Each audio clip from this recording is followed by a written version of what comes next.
Itu kalau sampai ngaji kitab tasawuf, itu bab bakhil itu tidak ada. Menurut kitab tasawuf, medit itu tidak ada, kikir itu tidak ada. Yang ada itu tomak. Tomak itu berharap dikasih orang lain. Sampai pernah enggak bilang kalau artis-artis di Jakarta kikir? Tidak pernah kan? Karena kamu tidak pernah ingin diberi. Tapi kalau kamu punya pacar karena kenal tidak pernah ditraktir, oh pacar saya kikir. Karena kamu ingin diberi. Pernah enggak kamu hukumi orang lain kikir? Yang enggak kenal. Padahal tidak pernah memberi kamu. Apa kak? Karena kamu tidak pernah ini. Coba sekarang kamu saya tanya, ini latihan cerdas. Definisi kikir itu apa tuh Pak? Gak pernah memberi kamu kan? Artis-artis Jakarta, tokoh-tokoh nasional pernah gak memberi kamu? Enggak kan? Tapi tidak pernah kamu vonis kikir. Karena kamu tidak pernah tomak. Tapi pacar kamu, kok amin ditraktir terus? Atau istri kamu, atau mertua kamu, kok tidak ngasih warisan, kamu bilang kikir enggak? Sebabnya kikir betul apa karena kamu tomak, berharap? Tomak. Maka di kitab tasawuf itu enggak ada bab kikir, yang ada bab tomak.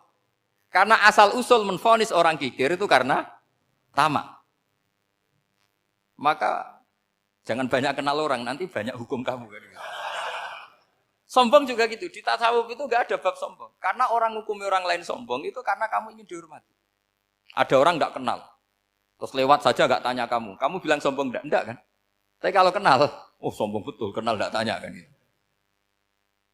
Jadi tasawuf itu sisi unik dari khazanah Islam. Makanya di tasawuf itu enggak ada kritik terhadap kikir. Ya tentu kikir itu buruk, pasti ya kikir itu buruk. Tapi enggak perlu dikritik. Jangan-jangan yang salah kamu.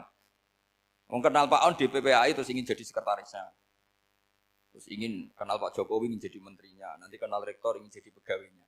Ketika enggak diturutin bilang Pak Rektor kikir. Tapi orang lain ya Kak pernah berharap. Mungkin enggak menvonis Pak Rektor atau Pak On ini kikir. Enggak kan?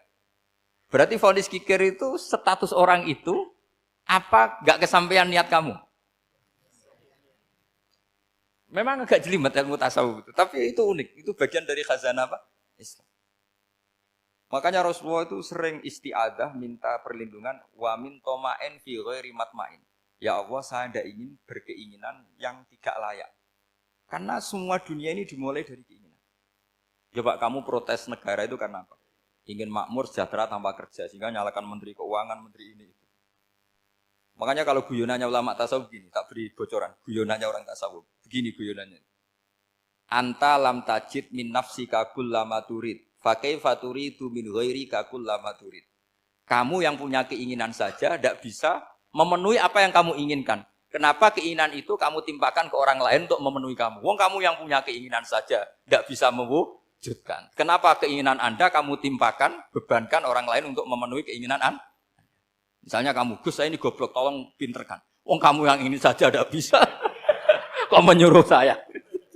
Jadi kalau tiap tasawuf itu unik. Seperti kamu mencintai istri tulen, itu ingin kan dicintai istri tulen. Kamu sendiri kan nggak bisa cinta tulen, masih pelengahan sana sini.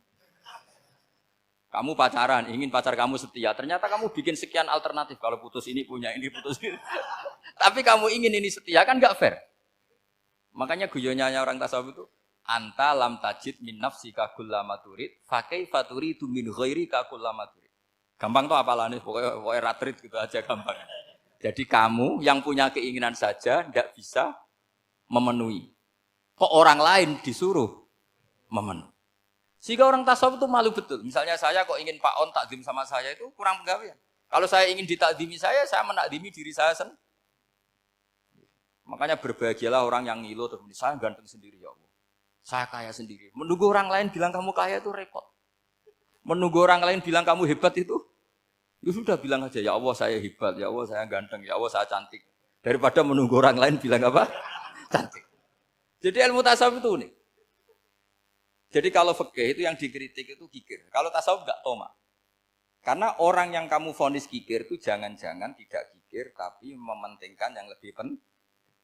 Misalnya ada teman yang tidak pernah naktir kamu, ternyata punya ibu sakit, uangnya dianggarkan untuk ibunya yang sakit, atau anaknya sekolah, atau keluarganya masih butuh biaya, ya, sehingga sama teman dia kikir. Hakikatnya kikir apa mementingkan yang penting? Tapi kamu karena gak pernah ditraktir menvonis kikir.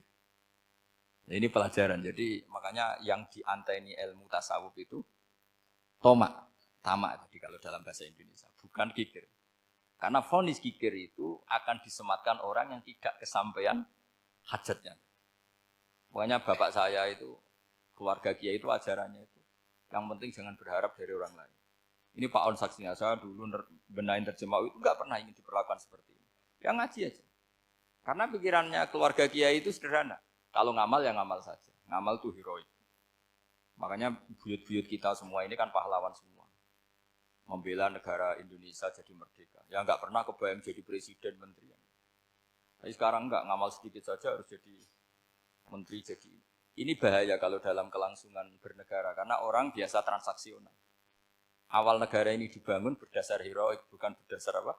Transaksional. Tapi sekarang orang akan membiasakan itu.